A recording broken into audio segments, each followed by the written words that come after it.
vezes, foram ao todo 7 vezes em que estivemos aqui, e agora estamos continuando o estudo dessa perspectiva, que é muito importante, segundo o meu ponto de vista, para uma compreensão abrangente da teoria psicanalítica, inclusive porque nós não nos limitamos ao texto da interpretação dos sonhos, nós fazemos pontes, links, não é? Com textos de vários momentos da obra de Freud e também algumas passagens do Lacan, de modo que não é apenas sobre a interpretação dos sonhos, mas de uma maneira mais ampla sobre a própria psicanálise. Então, me parece que é muito importante fazer essas articulações, e é uma espécie de retorno a Freud que nós também fazemos aqui na escola lacaniana, porque a gente vai se aprofundando no estudo de Lacan e, às vezes, textos, e até textos essenciais de Freud, vão ficando numa espécie de segundo plano. Então, é importante que se relembre que, assim como não há Lacan sem Freud, também não há Freud sem Lacan. Então, é um retorno que nós próprios fazemos aqui a Freud, e, sobretudo, a interpretação dos sonhos, capítulo 7. Eu quero retomar de onde eu parei em novembro passado. Mas para aqueles que estão chegando, aliás, há pouco eu conversei com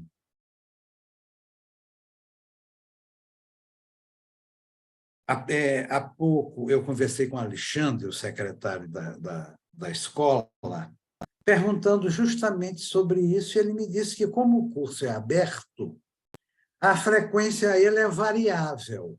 Então, alguns fazem mais ou menos sistematicamente, têm acompanhado o percurso todo, outros assistem uma vez, assistem outra. Então, é mais ou menos uma coisa que vai variando aqui. De todo modo, isso teria uma importância muito maior se fosse, por exemplo, um curso apenas presencial. Mas, como se trata de um curso online que vai ficar gravado, sempre quem tiver interesse em voltar àquilo que foi visto está no YouTube da Escola Lacaniana.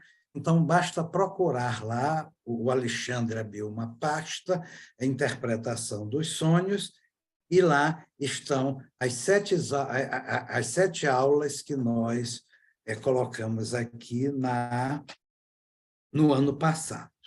Então, com isso, eu vou retomar do momento onde eu parei, que foi a 7ª aula, que faz uns 4 dias eu assisti aqui a essa 7ª aula, inclusive para me situar, porque já faz uns meses que nós interrompemos com a chegada do fim do ano. Então, eu próprio me situar de como é que a coisa foi conduzida nessa última vez e onde foi que nós paramos. E é interessante porque a gente vinha fazendo mais articulações, que eu vou já explicitar melhor, sobre o item B do capítulo 7º da interpretação dos sonhos, que Freud nomeia como a regressão. E, no final, porque a gente ia acompanhando como ele vai tecendo a teoria, e há algo efetivamente de emocionante nessa maneira como ele constrói, você acompanhar o ato de construção de uma obra. Porque, ao mesmo tempo que ele vai expondo, ele vai criando a teoria, coisa que nós já colocamos ano passado. O ato de criação coincide com o ato de exposição da teoria, muitas vezes em Freud. O método de criação da teoria é indissociável do método de sua exposição, de sua enunciação. E isso, entre outras razões, se deve à seguinte: Freud está abrindo um campo novo. ele não está expondo dentro de uma ciência já constituída, às vezes com séculos de existência. Ele está abrindo o caminho, ele está abrindo justamente uma trilha e vai encontrar inúmeras veredas aí, enquanto ele abre a trilha. E essa trilha continua sendo aberta. A cada momento que nós falamos da psicanálise, nós, de alguma maneira, abrimos trilhas também, não é? Para a leitura de uma teoria tão fascinante. Então, eu vinha falando disso e falei de um valor estético, que eu disse assim, realmente há toda uma beleza na teoria. É preciso que saibamos extrair da teoria uma beleza, há um sentido estético na teoria. E isso é emocionante, isso é estimulante, porque na medida em que você estuda a teoria com esse espírito, não é? Com esse sentimento, a lista e é muito mais rica, porque, inclusive, abre espaço para você, ao mesmo tempo que vai estudando, vai transmitindo.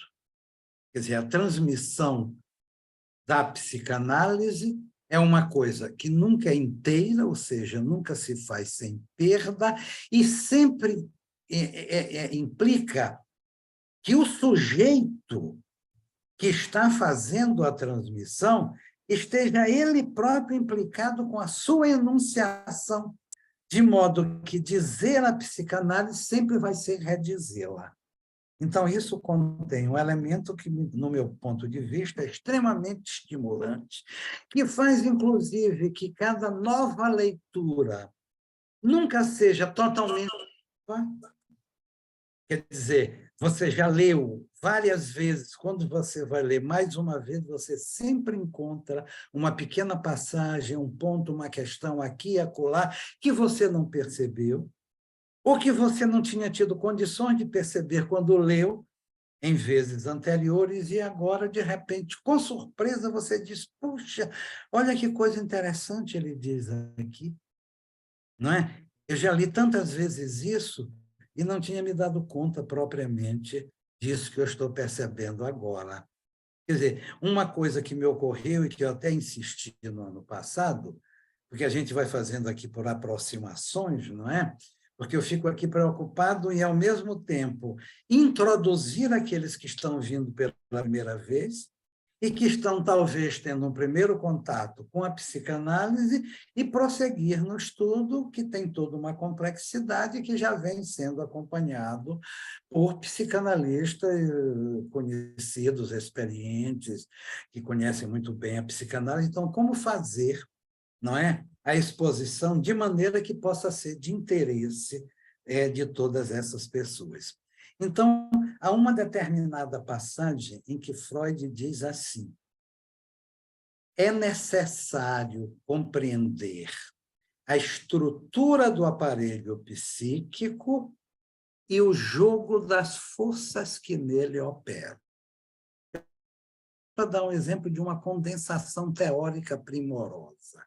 Porque Freud vai, já na metade da década de 10 a 14, 1915, principalmente, ele vai escrever o que ele próprio vai determinar como textos metapsicológicos.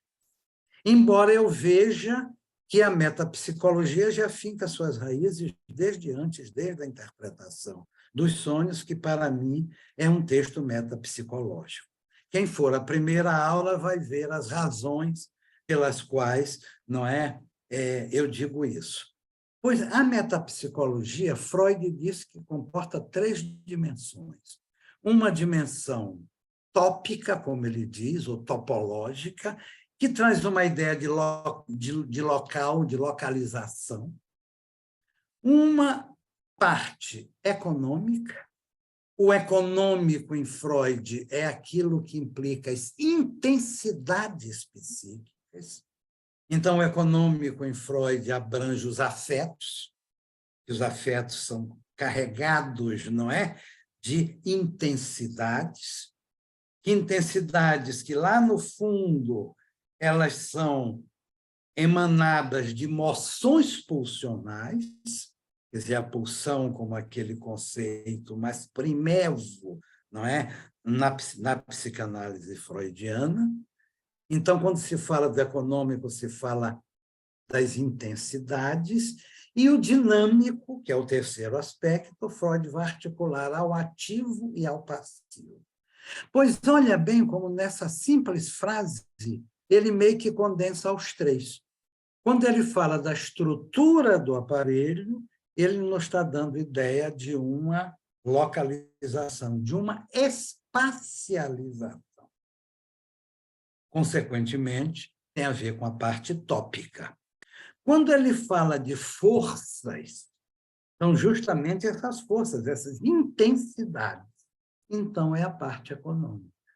E quando ele diz que há um jogo entre essas forças, ele está falando da parte dinâmica. Justamente o jogo entre essas forças é algo que dá dinâmica, inclusive entre as forças fundamentais, como a pulsão de vida e a pulsão de morte. Então, isso é uma coisa que, para mim, traz uma emoção estética, sem dúvida alguma. Quer dizer, como é que ele foi capaz de, talvez nem se dando conta propriamente do alcance que ele estava colocando, de colocar uma coisa como essa. Então, foi por isso que eu terminei a vez passada falando disso, que nós podemos desfrutar a beleza de uma elaboração teórica, como quem vê tecer, não é? Toda uma trama de conceitos, uma trama de articulações, de conceitos com experiências clínicas, não é? E algo em estado nascente, aquilo que Lacan chamou de experiência germinal de Freud, e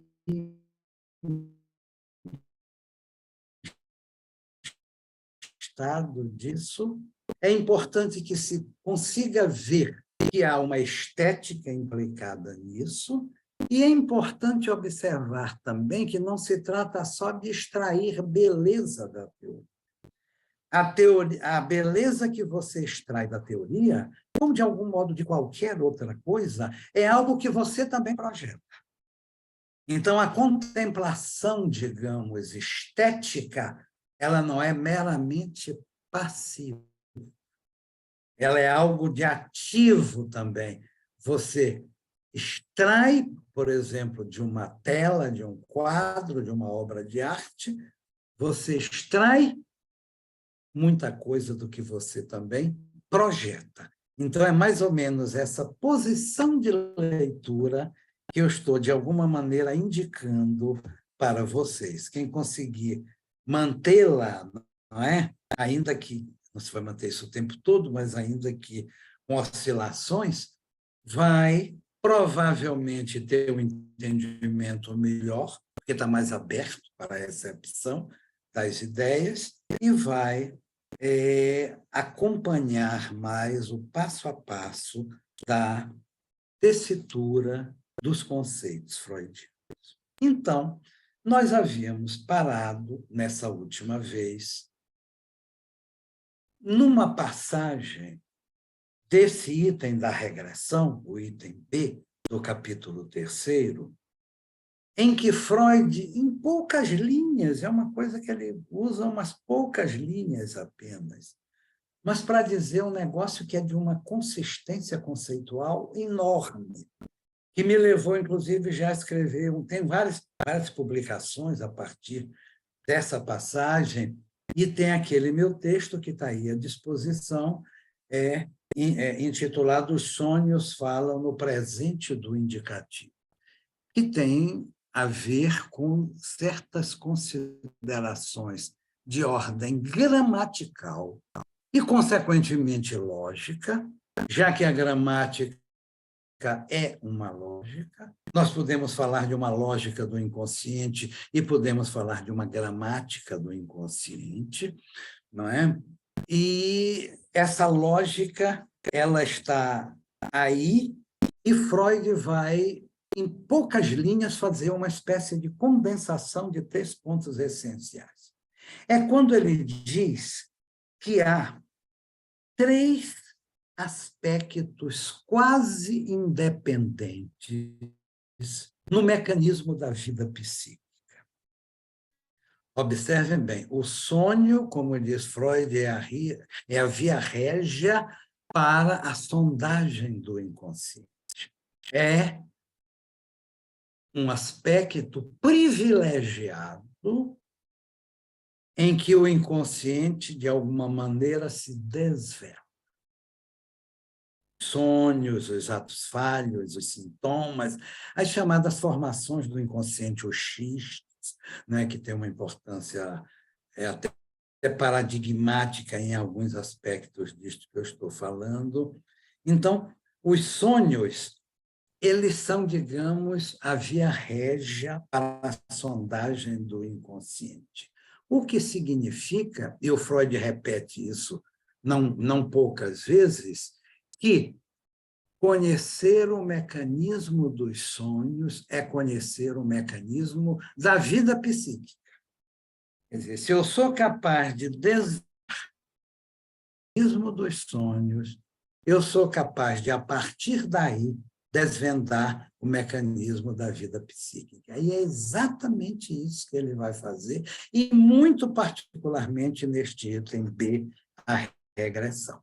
Pois ele vai falar desses 3 elementos quase independentes que os sonhos nos mostram. O primeiro dizer é que o sonho se acha sempre numa situação imediata, em tempo presente. Foi disso que eu tratei da última vez. Então, o sonho é aquela situação imediata. Eu, inclusive, fui à etimologia da palavra, porque imediato quer dizer sem mediações. Então, no sonho, você está diante de uma cena, a ideia de cena é absolutamente essencial no estudo dos sonhos. No sonho, você está diante de uma cena, a cena onírica, que o invade, põe você diante daquela cena, numa situação, como ele diz, imediata.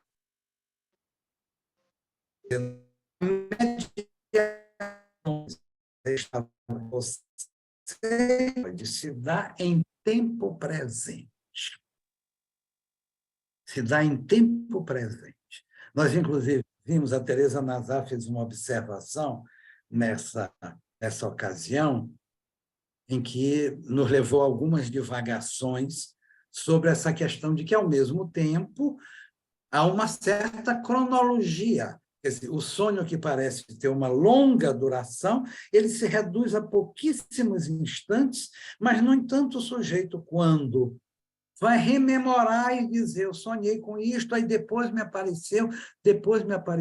Esse antes e depois é uma coisa mais do momento da narração do que do momento do sonho.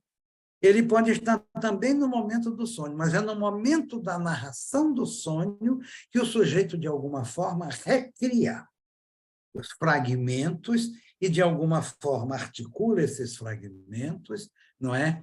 Que lhe chegam à memória. Então, é essa situação imediata, essa situação de você estar diante de uma cena que se impõe literalmente ao sonhador em tempo presente. E aí, sobre isso, a gente fez todo um conjunto de articulações. Digamos, a síntese que Freud dá para uma explicação disso, um apontamento, eu até diria melhor, para uma explicação disso, é que o presente é o tempo em que os desejos se apresentam como realizados. Quer dizer, o presente é o tempo em que os desejos se apresentam como realizados. Ora, como os sonhos são realizações de desejo, E como os desejos se realizam em tempo presente, conclui-se que o presente é o tempo dos sonhos. Só que isso não basta. Isso é uma articulação que, apesar de correta, é insuficiente. Ela não dá conta inteiramente dessas questões que nós estamos aqui delineando, não é? Porque a gente está, antes de tudo, delineando. Mas retenhamos isso, a questão da cena onírica, essa cena que se impõe como uma situação imediata e em tempo presente. Aí eu sugiro que assistam a 7ª aula, eu não me lembro, ela foi em novembro, eu não me lembro exatamente, foi mais para o fim de novembro, eu acho. O Alexandre deve ter essa anotação aí. Mas, de todo modo, está lá no YouTube da escola. Quanto a isso, a gente colocou, eu penso que o suficiente da vez passada, vamos remontar a esta vez passada, a 7ª vez. Pois então, agora. Mas não é só que o sonho se apresente. Ele diz que são 3 aspectos quase independentes. O primeiro é a situação imediata em tempo presente, que tem a ver com a cena onírica, como eu coloquei. O segundo é que o sonho não admite o talvez. O sonho não admite dúvida. É disso que eu vou tratar hoje. E, a partir disso, tecer algumas considerações sobre os modos do verbo. Porque o sonho não se apresenta somente no presente. O sonho se apresenta no presente do indicativo. Por que que é assim? Eu vou tentar colocar sinteticamente hoje, mas eu remeto, quem tiver um interesse maior, a esse artigo Os Sonhos Falam no Presente do Indicativo, a que eu já me referi. Mas não é só o talvez que os sonhos não admitem. Os sonhos não admitem também as chamadas formas verbais optativas. Ora, o que são as formas verbais optativas? São as formas, são as expressões que exprimem um desejo, uma esperança, uma maldição, não é? Um augúrio, uma expectativa. Eles podem exprimir diversas coisas. Por exemplo, que tudo corra bem. Está aí uma forma verbal optativa, corra, do verbo correr. Notem que o verbo está no subjuntivo. Eu chamo logo a atenção para isso. Se eu disser assim, que tudo corre bem, você vai ter outro entendimento. Se é que vai ter algum, porque fica coisa meio confusa, né? Que tudo corra bem, que sejas feliz, que a viagem seja prazerosa, que diabos o levem. Olhem como todos esses verbos estão no subjuntivo. E não é por simples acaso que estão no subjuntivo. Então, é interessante notar que, quando Freud diz que o sonho não admite o talvez, ele diz também que o sonho não admite as formas verbais optativas, que são essas orações que exprimem desejo, etc., etc. Então, é porque há alguma articulação entre essas duas coisas.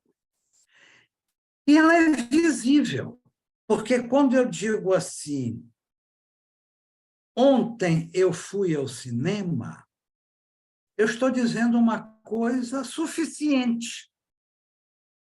O verbo ir, que está aí no pretérito perfeito do indicativo, eu fui ao cinema, não, a frase não comporta dúvidas. Eu simplesmente declaro que fui ao cinema. Você pode indagar por circunstâncias. E quando a gente fala de circunstâncias, a gente tem logo em mente aquilo que a gramática chama de advérbio, não é? Porque os advérbios introduzem as diversas circunstâncias, de modo, de tempo, de lugar, de dúvida, etc., etc. Não é? Então, eu posso perguntar, qual foi o cinema aonde você foi? A que filme você assistiu, etc. Você estava acompanhado. Você pode perguntar várias circunstâncias, mas a frase, por si só, está completa. Ontem eu fui ao cinema. Uma circunstância eu dei de tempo, ontem. Outra circunstância eu dei de lugar ao cinema. E o verbo ir indicando o movimento, né? Eu fui ao cinema. A frase está completa. Você pode perguntar por circunstâncias, mas não estão faltando complementos aí. Está mais ou menos claro? Dá para acompanhar mais ou menos isso que está sendo colocado? Então, isso é o modo indicativo. O modo indicativo, ele indica isso, uma ação suficiente, uma ação que ocorreu, ocorre ou ocorrerá, e aí você tem os 3 tempos, ocorreu no passado, que pode ser que a gramática chama o passado de pretérito, e que pode ser perfeito, imperfeito e mais que perfeito, que ocorre no presente, e o próprio presente ele tem uma dimensão de um presente, digamos, contínuo. Por exemplo, eu trabalho.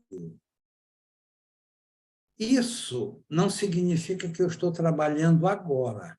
Isso significa que eu sou trabalhador, que eu trabalho. O presente não tem que ser que a ação esteja sendo praticada ali naquele momento. E ele pode ter uma ação mais de tempo, um momento, aí geralmente se usa a forma eu estou trabalhando agora. Agora eu estou trabalhando, então significa que o ato também é presente. Mas, em todos os casos, pretérito, presente ou futuro, a ação é uma ação certa. Viajarei amanhã. Você pode perguntar para onde, com quem, que horas, por que empresa aérea, e daí para frente. Mas a frase, digamos, por si só, ela está completa. Eu vou viajar amanhã. Então, isso caracteriza o modo indicativo. Ele não comporta dúvidas. Mas olha a forma verbal optativa. Desejo-te boa viagem. A frase deixa claro que eu desejo, não deixa? Mas a frase não deixa claro que a tua viagem será boa. Eu te desejo boa viagem, mas tua viagem, de fato, poderá ser péssima. Poderá até nem acontecer. Poderá nem haver viagem alguma. Mas eu te desejo, aí é claro que eu desejo, então isso é indicativo, não é? Boa, que tenhas boa viagem. Desejo que tenhas boa viagem. Então, você vê que essa oração que vai introduzir o que é desejado, ela necessariamente está no subjuntivo. Por quê? As orações optativas, elas sempre pressupõem uma outra oração. Não é? Por exemplo, ama com fé e orgulho a terra em que nasceste. Criança, não verás nenhum país como este. Então, isso aí é uma exortação. Indica um desejo do poeta, mas não significa que, efetivamente, esse tu que ele está dizendo, ama tu com fé e orgulho, de fato ama. Então, estão percebendo a diferença, essas diferenças são essenciais. Elas são sutis, mas são apreensíveis, sem maiores dificuldades. Um verbo que está no indicativo, um verbo que está no subjuntivo e um verbo que está no imperativo. As formas optativas, elas puxam o imperativo. Por exemplo, oxalá tenhas bom êxito nas provas. Esse oxalá, que é uma palavra de origem árabe, não é? Esse oxalá significa literalmente queira Deus, o que significa também no árabe. Mas esse queira Deus, não é? Que sejas feliz, você vê que o sejas feliz, faça uma boa prova, ele está no subjuntivo. Então, o que vai caracterizar o modo subjuntivo é que ele sempre depende de uma outra coisa. Daí o nome, subjuntivo. O subjuntivo, como o nome está dizendo, é aquilo que se junta, sub, é aquilo que se junta, sob, é aquilo que se junta de baixo. Então, o modo subjuntivo, ele sempre exige um outro verbo que vai ser de uma oração principal em relação à do subjuntivo, porque se o subjuntivo é o que junta de baixo, é claro que a oração que tem verbo no subjuntivo é subordinada. Veja que eu estou trabalhando a análise sintática nos seus aspectos lógicos. Se o verbo está no subjuntivo e se bota de baixo, então a oração a que esse verbo pertence, ela é uma oração subordinada. Ou seja, que está ordenada sob uma outra, e, consequentemente, o subjuntivo sempre pede uma relação. O indicativo pode não pedir relação nenhuma. Por exemplo, choveu muito ontem. Pronto. Ele não pede relação com outra coisa. Mas se eu disser assim, se tivesse chovido ontem, e paro aí, o que acontece? Você pergunta o que teria acontecido. Não é verdade? Se eu digo simplesmente, se tivesse chovido ontem, e calo, fica uma coisa incompleta. Se tivesse chovido ontem, então o que teria acontecido, não é? Se tivesse chovido ontem, eu não teria saído de casa. Aí você vê que veio a oração principal, eu não teria saído de casa, cujo verbo está na nossa classificação no indicativo, no chamado futuro do pretérito, não é? Eu não teria saído de casa se tivesse chovido ontem. Ora, o que Freud percebeu aí? Ele percebeu um princípio que os gramáticos já tinham percebido antes, mas sem articulá-los aos sonhos, evidentemente, e, consequentemente, ao campo da psicanálise, é que o subjuntivo ele implica sempre uma operação complexa. O subjuntivo indica uma certa complexidade. Algo do campo do relacional. O subjuntivo depende de quê? Então, tem que haver essa outra oração, que é a principal em relação àquela cujo verbo está no subjuntivo, para que nessa relação você possa perceber as articulações no campo da subordinação.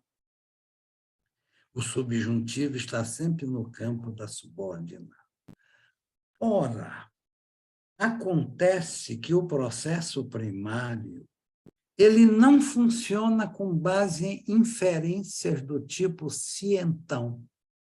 Se A, então B. Isso é uma inferência que se dá no campo do processo secundário. Isso é uma inferência que se dá no campo de uma lógica mais de feição cartesiana, por assim dizer, no sentido de se A, então B, como aquele clássico exemplo. Todos os homens são mortais, Sócrates é homem, logo Sócrates é mortal.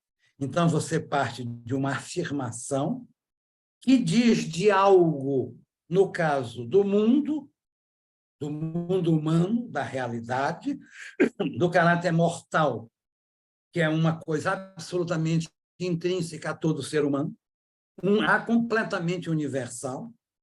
Então, você parte dessa afirmação de que todos os homens são mortais, que é a premissa maior, você inclui um elemento, Sócrates.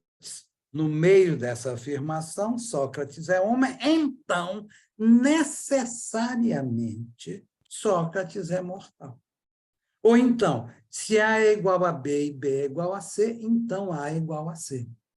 E aí você observa que se A é igual a B e se B é igual a C, necessariamente é uma necessidade lógica de que B seja igual a C. Só que essa lógica, ela funciona no processo secundário. A lógica dos nossos pensamentos dispersos. A lógica quando nós estamos pensando, raciocinando, tirando inferências a partir de premissas, lógica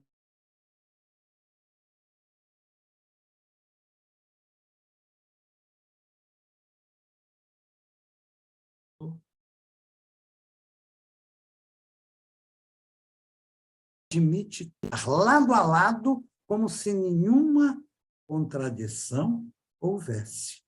Então, na lógica do processo secundário, que é a lógica dos sonhos, ou seja, na lógica dos processos oníricos, A pode ser igual a B, B pode ser igual a C e ainda assim A não ser igual a C. E lógica que foge dos padrões aristotélicos, que foge daquelas três condições, daqueles três princípios que Aristóteles estabelece para um pensamento lógico. O princípio da identidade, que diz que o que é igual, ou melhor, é idêntico, igual não, é idêntico a si próprio, porque igual e idêntico não são a mesma coisa, não é? Se eu digo, por exemplo, raiz quadrada de 16 é igual a 4, é igual, tem até um sinal de igualdade. São coisas iguais. Raiz quadrada de 16 é igual a 4, mas não são idênticos.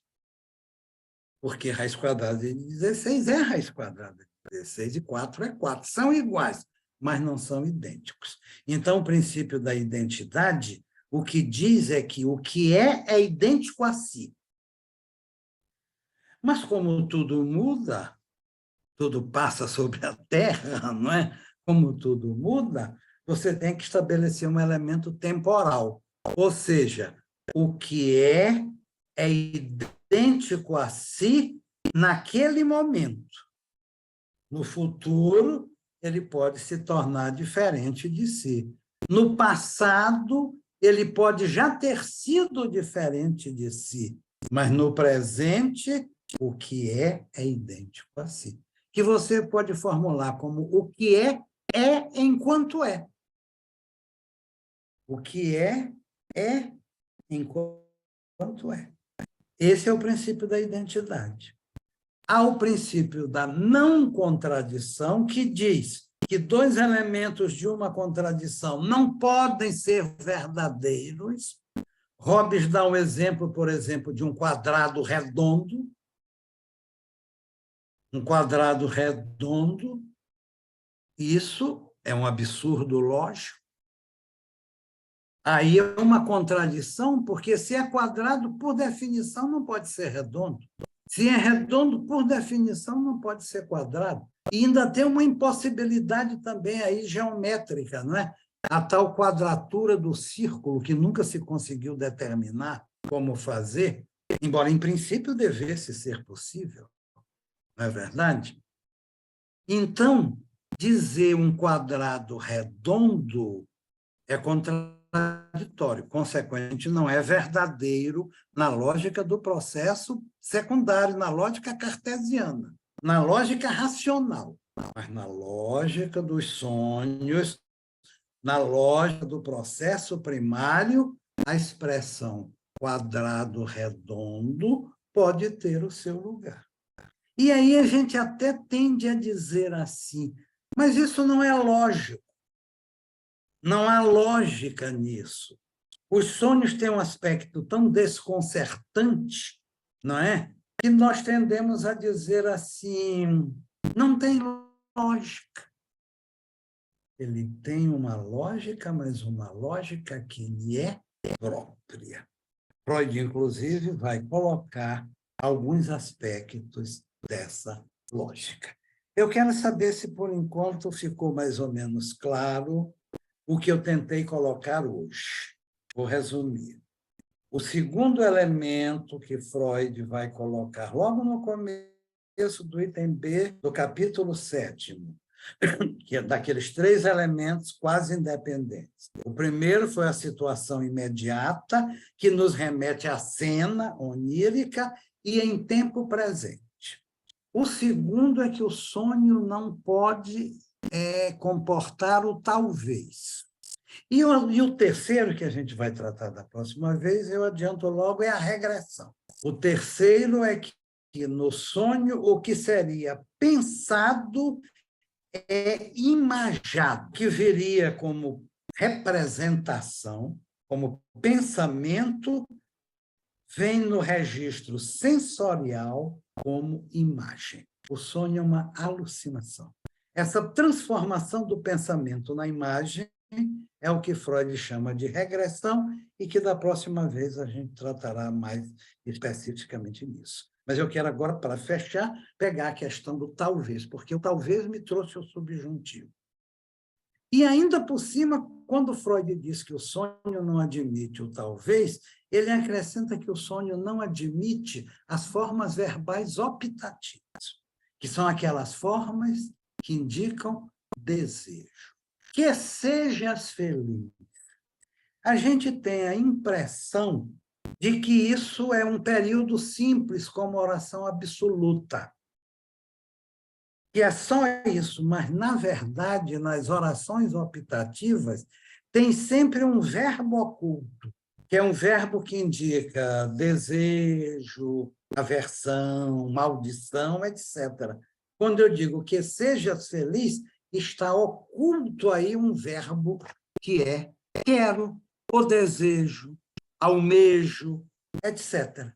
Que sejas feliz. E isso vai mostrar que o período é composto, há uma relação de subordinação, a oração principal, cujo verbo está no indicativo, é desejo, a oração subordinada, cujo verbo está no subjuntivo, é que sejas feliz.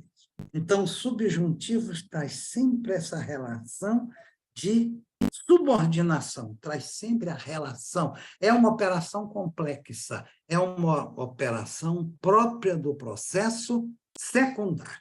Enquanto o modo indicativo indica uma ação certa e suficiente, eu fui ao jogo, ponto, acabou. Está entendido, eu fui.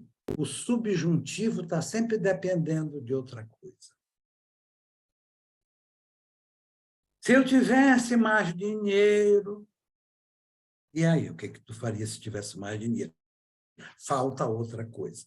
Falta a oração principal, porque tivesse está no subjuntivo, está no imperfeito do subjuntivo, logo subordina a oração a que pertence. Então, eu chamo a atenção para o fato de que, quando Freud diz que o sonho não admite o talvez, ou seja, a dúvida, ele, ao mesmo tempo, ele diz que não admite os verbos optativos. Os verbos de orações optativas, que tem o subjuntivo e que tem sempre uma ideia de dúvida, porque o fato de eu desejar que sejas feliz deixa claro que eu desejo, mas não deixa claro que tu és ou não feliz. Eu ainda trago mais uma outra coisa, porque essa o Freud coloca no 4º volume daquela edição da Imago, eu tenho até aqui a revista, é no volume 4, página 303, quando o Freud diz que o sonho não admite também orações alternativas. Ou. O sonho não admite uma formulação em que seja assim, ou isto ou aquilo. Evidentemente que o sujeito, quando está narrando o sonho, quando ele está falando do seu sonho, em análise, por exemplo, ele pode usar a expressão. Mas, quando ele está falando dentro do processo de pensamento consciente, de pensamento desperto, lógica do processo secundário. Mas o sonho, enquanto tal, segundo diz Freud, não admite a alternância ou. Então, eu acho que, por enquanto, bastam estes traços. Situação imediata, cena onírica, em tempo presente, não admite talvez, ou seja, não admite dúvida, e se apresenta alucinatoriamente na transformação de um pensamento carregado de desejo numa imagem sensorial, e aí, quando eu digo pensamento carregado de desejo, eu estou falando do recalcado, transformado numa alucinação, uma imagem sensorial. Essas seriam, digamos, as principais coisas. Aqui eu fiz só sei lá, eu nem chamaria de síntese, um esboço, não é? Disso. Isso eu trabalho muito mais detalhado nesse artigo Os Sonhos Falam, no presente do indicativo, mas eu não poderia me alongar nesse artigo, nos tomaria várias vezes a nossa vinda aqui. Então, seria isso, basicamente, o que eu teria para colocar hoje. E mais uma última coisa em relação à dúvida. A dúvida tem um valor metodológico essencial no pensamento filosófico, ou seja, no pensamento desperto. Vamos admitir que o filósofo ao filosofar esteja no seu pensamento desperto, né? Então, o sonho, ele tem, a dúvida, ela tem essa função. A dúvida é uma espécie de caminho para a certeza. Descartes trabalha isso muito bem no que se pode chamar do valor metodológico da dúvida. Vamos imaginar um sujeito no sentido cartesiano, um sujeito moderno, um sujeito que é uma unidade consigo mesmo, ou seja, não é um sujeito clivado, não é um sujeito dividido, como será séculos depois na psicanálise. É um sujeito que é uno consigo, unário consigo mesmo. É um sujeito consciente e que tem, consequentemente, consciência de si. É um sujeito volitivo, porque é a sede da vontade, e é um sujeito racional, porque é capaz de operar o cálculo mental para tirar conclusões. Mas como é que esse sujeito, que é consciente, unário, volitivo e racional, como é que ele pode chegar à certeza? Eu não estou falando da verdade. Verdade é uma coisa, certeza é outra, né? Você pode ver qualquer crença como ela logo se constitui num elemento de certeza, às vezes inabalável, semelhante à certeza paranoica, por exemplo. Então, verdade é uma coisa, certeza é outra. Como é que o sujeito pode chegar à certeza? Pelos sentidos? Ora, Platão já mostrou que os sentidos enganam, iludem. Eu posso ver uma coisa, mas o ângulo de visão prejudica.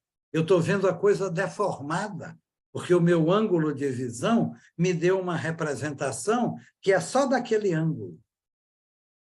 Eu posso ter... A coisa pode se transformar de tal maneira que eu não consigo apreendê-la com os meus sentidos. Eu não posso nem ter certeza de se eu estou vendo a coisa mesmo ou se eu estou delirando ou alucinando. Como é que eu sei se eu estou dormindo ou se eu estou acordado? Não adianta dizer-me belisca, porque e se o beliscão fizer parte do sonho? Ou seja, pelos órgãos sensoriais, você nunca pode ter certeza. certeza no sentido pleno do termo. Não é aquela certeza de eu vi, porque no eu vi tem um elemento de memória, e a memória é sempre seletiva. Por mais simples que tenha sido a coisa que eu vi, a minha memória selecionou certos aspectos em detrimento de outros. Sem que eu me desse conta disso de maneira nenhuma, mas condicionado por quem eu sou. As pessoas percebem, digamos, diferentemente, de acordo com o que elas são psiquicamente, afetivamente, socialmente, culturalmente, etc. Então, se os sentidos não podem me dar certeza, como é que é possível chegar a certeza? Aí entra a questão da dúvida. Se pelos sentidos eu não posso ter certeza, eu posso duvidar de tudo. Eu duvido de tudo. Eu duvido de que eu estou aqui agora falando com vocês. Pode ser que não, pode ser que eu esteja aqui adormecido e estou sonhando no que vai acontecer. Daqui a pouco, quando aí sim eu estiver falando com vocês. Como é que eu posso ter essa certeza? Se o sujeito, unário consigo mesmo, é consciente e é racional, esse sujeito duvida e sabe que duvida, porque ele é consciente. A dúvida, no caso, é uma dúvida consciente. Então, o sujeito duvida e sabe que duvida. Se ele duvida de tudo, ele sabe que ele duvida de tudo. Então, ele pode ter dúvida sobre tudo, mas ele não pode ter dúvida de que ele duvida. Então, se eu duvido de tudo e sei que duvido, eu posso ter uma só certeza, a de que eu duvido. Se eu duvido, eu penso, já que a dúvida é uma operação mental. E se eu penso, eu existo. Então, você vê que você vai chegar a uma primeira certeza trabalhando com a mais radical das dúvidas. Eu duvido de tudo, mas se eu sei que duvido, eu posso duvidar de tudo, mas não posso duvidar de que duvido. Então, eu tenho certeza de que eu duvido. A partir dessa certeza primeira, você constrói o resto, aí você vai derivando. Hobbes dizia que a ciência e a filosofia são o conhecimento das consequências das palavras. Então, a partir disso, você vai tirando as consequências, fazendo filosofia. Isso, eu acho que hoje a gente acaba passando.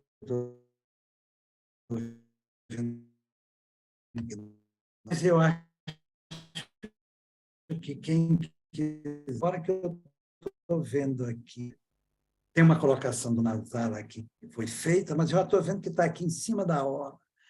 E eu pediria que quem tiver questão para colocar, que mande aqui, coloque aqui para o Alexandre, ele envia para mim e eu inicio a próxima que vai ser marcada, talvez já esteja, eu não anotei, não sei ainda para que dia, e a gente começa a próxima vez falando das dúvidas, né? E das questões que, porventura, vocês queiram colocar. Deu para compreender mais ou menos? Eu pergunto principalmente para aqueles que estão iniciando, para aqueles que estão, porque a gente nunca sabe até que ponto, mas eu, quando falo, eu acho que eu parto de 2 princípios, e até de 3 essenciais. Um é que eu procuro não fazer discurso de arrogância, que é o discurso que você enuncia como quem sabe, como só você que sabe. A outra é que eu nunca presumo que eu estou falando para pessoas incapazes de compreender o que eu digo.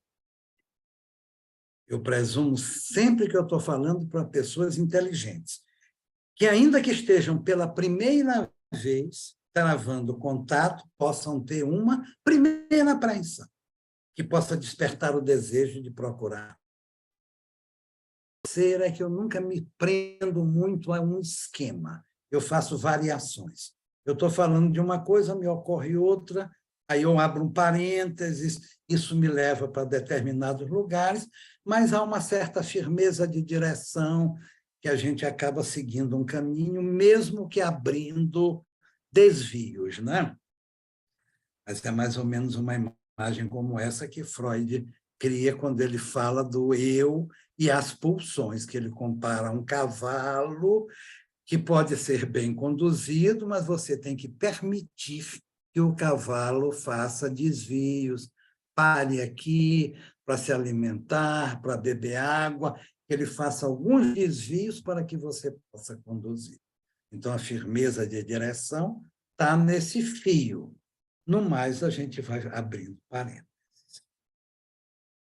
É isso. Por hoje seria isso. E eu reitero que coloquem para o Alexandre